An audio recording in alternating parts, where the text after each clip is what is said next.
As this episode debuts, I'm not preparing to walk on a stage in my evening gown. I'm actually preparing myself to wear a hospital gown. But even in a hospital gown, I keep my crown on. Well, maybe not literally because it will set off the metal detectors, but I definitely keep it on spiritually and energetically. I'm preparing to go into the hospital for the first time in my life and have multiple surgeries during my stay. This is something I've been trying to avoid my whole existence by taking really good care of my body, and it's produced a lot of fear inside me. Here's how I'm facing my own personal fear head on and reclaiming my sense of power in one of my most vulnerable moments. This is one of those deeply personal episodes you'll want to share with your girlfriends who could use a little encouragement. Before we get started, I want to thank you so much for joining me here. I would be so honored if you would please like this video, subscribe to the channel, and share this episode with your fabulous friends who might find some benefit, insight, or entertainment from this content. This is a conversation, so please feel free to participate by leaving a comment so I can connect with you. Now, let's talk about it.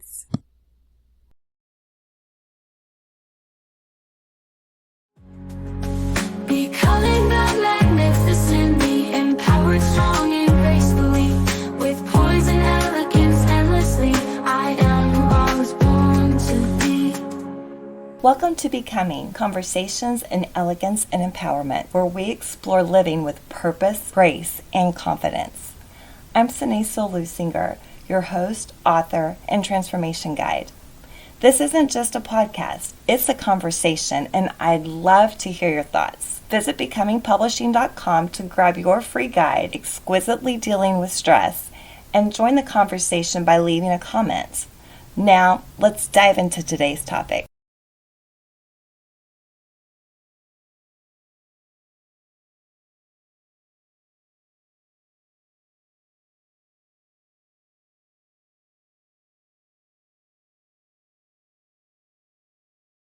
In a recent episode, I talked about overcoming fear. Now, I think it's time I share with you my current journey as I work on banishing my own fears. I've been experiencing severe pain that I knew was from passing a kidney stone. I experienced passing my first stone during finals when I was in college the first time, studying journalism and fashion design. It happened during finals week, and after spending the night in the emergency room, I was admitted to the hospital the following night. While they were still doing the paperwork, the doctor came in and explained the procedure to me. As he was scrubbing up to do the surgery, I passed the stone and went home. That is a pain I will never forget. I went to the ER again with the same kind of pain while I was back in college earning my psychology degree. I was able to pass that one too. The longest I've ever had to endure the sharp stabbing pain was 2 to 3 days. This time, after 10 days of constant pain, an x-ray by a new chiropractor holistic doctor revealed that I have another stone. After 9 hours in the ER, a CT scan showed that I'm not passing a kidney stone. I have 3 stones in my kidney, with one being the size of an adult human thumb. To my shock and horror, the urologist who talked with my husband and I in the ER said the only way to fix this problem is to have what I'm calling the Armageddon surgery.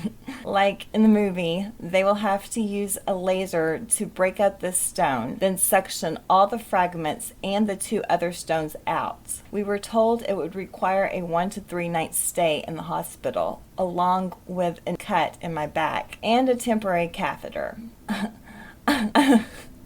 I'm most horrified and afraid of having that thing in my lady parts.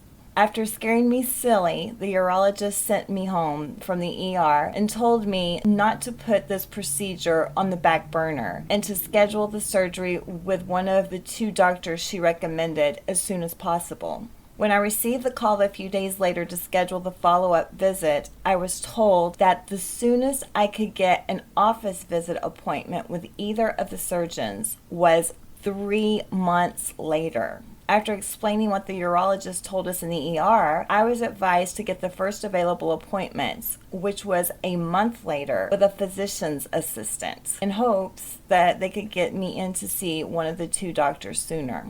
I've spent my whole life avoiding being cut on and staying in a hospital, with the exception of outpatient oral surgery to have my wisdom teeth and some others removed. I changed everything about my diet 9 years ago in an attempt to regain my vision, and going to a wellness center for 2 weeks during a Christmas break in graduate school and seeing a holistic doctor who told me that I'm allergic to gluten and cow's milk. I primarily drink water and deny myself foods I crave all the time. I haven't taken any pharmaceuticals in more than a decade and do everything I can to treat my ailments with natural and holistic methods. So finding out that I have an infection that has to be treated first and then staring down unnecessary surgery has been a fear I've had to face recently in my own life. Now, I realize this may seem like a big nothing burger to people who rely on Western medical interventions. I've already had people tell me about their surgeries and the surgeries of others they know that they think are way worse than what I'm facing. I understand the perspective, but I also understand that this is a big deal to me, and I have to honor that, even if everyone else around me is discounting it. I've come to a place of acceptance. I'm choosing to frame this procedure as a fresh start for my body. There is so much that is completely out of my control in this situation. All I can do is focus on doing the next right thing for my body, stay positive, and think and plan for my fabulous future. I'm doing my best to manage my expectations of what I can physically do while managing the pain with natural remedies to diminish any negative side effects to my body. I keep showing up for my clients and sessions and here with you as much as I physically can, while showing myself grace when I can't. The scientific research supports my grandparents' biblical theory that laughter is good like a medicine, and how laughing can reduce stress, ease pain, and increase your immune system. During this time, my doctor told us about a motorcycle biker who told him one day that he got a kidney stone and he just drank a whole bunch of beer and peed it right out. Another biker in the group said that he did the same exact thing. Every time I start to feel the pain of these stones in my kidney, I think about that story and start laughing so hard that it at least makes my mind feel better. As humans, we face situations that are unexpected and sometimes things we have diligently tried to avoid. In these moments, all we can do is the next right thing and control what is actually under our control, which is our minds and our thinking. Are you finding value in this episode? I'd love to hear your thoughts.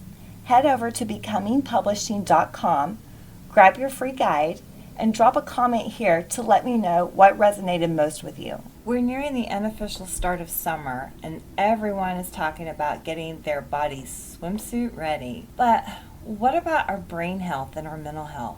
Whether you're facing a new season or facing your fears over a physical ailment like I currently am, your brain and mental health are of utmost importance. When your brain is healthy, your body functions properly, your relationships are healthier, and you're more capable of achieving recovery. Quotes: people who are emotionally healthy are in control of their emotions and their behavior. They are able to handle life's challenges, build strong relationships, and recover from setbacks. But just as it requires effort to build or maintain physical health, so it is with mental and emotional health, explained helpguide.org. One major component of good mental health is resiliency. Merriam-Webster defined resilience as, quote, the capability of a strained body to recover its size and shape after deformation caused especially by compressive stress, and an ability to recover from or adjust easily to misfortune or change, end quote.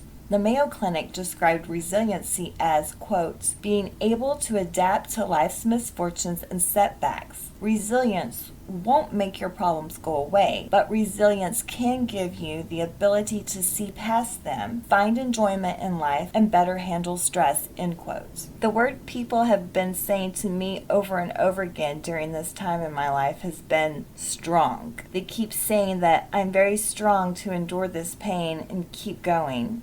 Maybe emotional strength is playing a part in my season of banishing my fear of surgery and reclaiming my health through this procedure. But I think resiliency is probably more at play here. There was a time in my life when I was going through relationship trouble. A counselor we saw on our first visit looked at me and said that when she looked at me, she saw that I was like one of those toy punching bags that sits on the floor, and no matter how hard you punch it or even if you stand on it to hold it down, it always pops back up to the same strength and fullness as before. That sounds more like resiliency to me than strength, and I believe it's something anyone can develop if they're focused on improving their mental health and well-being. The University of Michigan offered these suggestions for improving your mental health. Value yourself. Treat yourself with kindness and respect and avoid self-criticism. Make time for your hobbies and favorite projects, or broaden your horizons. Take care of your body. Taking care of yourself physically can improve your mental health. Surround yourself with good people. People with strong family or social connections are generally healthier than those who lack a support network. Make plans with supportive family members and friends, or seek out activities where you can meet new people. Give of yourself. Volunteer your time and energy to help someone else. You'll feel good about doing something tangible to help someone in need, and it's a great way to meet new people. Learn how to deal with stress. Like it or not, stress is a part of life. Practice good coping skills. Exercise. Take a nature walk. Play with your pet. Or try journal writing as a stress reducer. Also, remember to smile and see the humor in life. Research shows that laughter can boost your immune system, ease pain, relax your body, and reduce stress. Quiet your mind. Relaxation exercises and prayer can improve your state of mind and outlook on life. In fact, research shows that meditation may help you feel calm and enhance the effects of therapy. Set realistic goals. Decide what you want to achieve and write down the steps you need to realize your goals. Aim high, but be realistic and don't overschedule. You'll enjoy a tremendous sense of accomplishment and self-worth as you progress toward your goal. Break up the monotony. Although our routines make us more efficient and enhance our feelings of security and safety, a little change of pace can perk up a tedious schedule. Avoid alcohol and other drugs. Keep alcohol use to a minimum and avoid other drugs. Sometimes people use alcohol and other drugs to self-medicate, but in reality, alcohol and other drugs only aggravate problems. Get help when you need it. Seeking help is a sign of strength, not a weakness. And it is important to remember that treatment is effective. People who get appropriate care can recover from mental illness and substance abuse disorders and lead full, rewarding lives. When I was a newspaper reporter in Galveston, Texas, I covered a story about how a study conducted by faculty members at the University of Texas Medical Branch linked positive emotions to lower blood pressure. While one of the authors I interviewed stopped short of saying that happy people don't have heart attacks or strokes, he did say positive emotions tend to be associated with a reduced risk of these diseases. The study also found that targeting the emotional health of older adults might be used as part of non-medication treatments, potentially saving patients money on prescriptions. When you're in the middle of a crisis, it may not be as simple as saying, don't worry, be happy. But it's important and imperative to remember that we do have control over our own minds. We get to choose what we think about and how we frame events happening in our lives. In this season of my life, I'm choosing to focus on the positive, not think about the things that scare me, like the actual surgical procedure and all that goes along with that, and live in a happy place in my mind, building and planning for my fabulous future. I'm going to talk more about this in an upcoming episode, but we are powerful enough to manifest our own happily ever after.